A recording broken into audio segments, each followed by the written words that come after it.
जो तुम्हारे खिलाफ बोल रहे हैं उनका मुंह कामयाबी से बंद कर दो। सो आज फिर से लेके आ गए हैं एक नई कहानी सुनने से पहले वीडियो को लाइक एंड चैनल को सब्सक्राइब करो। तो स्टोरी स्टार्ट करते हैं। एक दिन एक गुरु और शिष्य कहीं जा रहे थे। जाते जाते काफ़ी रात हो गई थी, तो उन्होंने निर्णय लिया कि वो कहीं ठहरेंगे। तभी उन्हें रास्ते में एक बहुत बड़ा ज़मीन दिखाई दिया और उस ज़मीन में सिर्फ एक घर था, लेकिन ज़मीन बंजर पड़ी हुई थी। एक जरा भी खेती नहीं की गई थी और ना ही उस खेत पे कोई ध्यान दे रहा था। तब गुरु और शिष्य उस घर के पास गए और दरवाज़ा खटखटाए।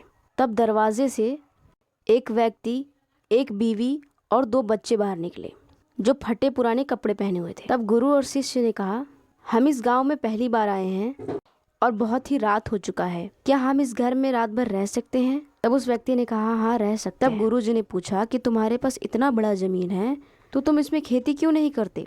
तब उस व्यक्ति ने कहा कि मेरे पास एक भैंस है जो काफ़ी दूध देती है, उस दूध को बेच करके मेरा गुजारा हो जाता है, तो मैं फालतू का काम क्यों करूं?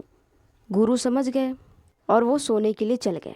रात को 1 बजे उठे और अपने शिष्य को उठाए और बोले, यहाँ से जल्दी से निकलो और वो भैंस भी लेकर निकलो। शिष्य को बड़ा अफसोस आने लगा, ये तो उनका सहारा है और गुरुजी उसे भी लेकर भाग रहे हैं। भैंस को लेकर चले गए।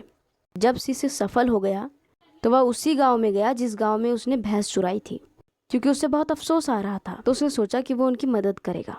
जब वो उस गांव में गया तो देखा उस जमीन पे बहुत बड़ा घर बन चुका है। अब वो सोचने लगा कि शायद वो व्यक्ति वहां से चला गया। लेकिन जब उसने छत पर देखा तो वही व्यक्ति छत पर खड़ा था। वह तुरंत उस घर में गया और उनसे पूछा कि तुम इतने अमीर कैसे बन गए? तब वो बोला, आप लोग के जाने के बाद मेरी भैंस भी चोरी हो गई। 1-2 दिन तो मैं बहुत दुखी रहा, लेकिन मैं जाकर लकड़ियाँ काटकर बेचने लगा। उस लकड़ी से जितने भी पैसे आए मैंने उससे खेती की, और खेती करके जितने भी पैसे आए मैंने धीरे धीरे उसमें बगीचा लगा दिया और मैं सबसे अमीर व्यक्ति बन गया। अगर मेरी भैंस नहीं चोरी हुई होती तो आज मैं गरीब का गरीब ही रहता। इस कहानी से बहुत बड़ी सीख मिलती है।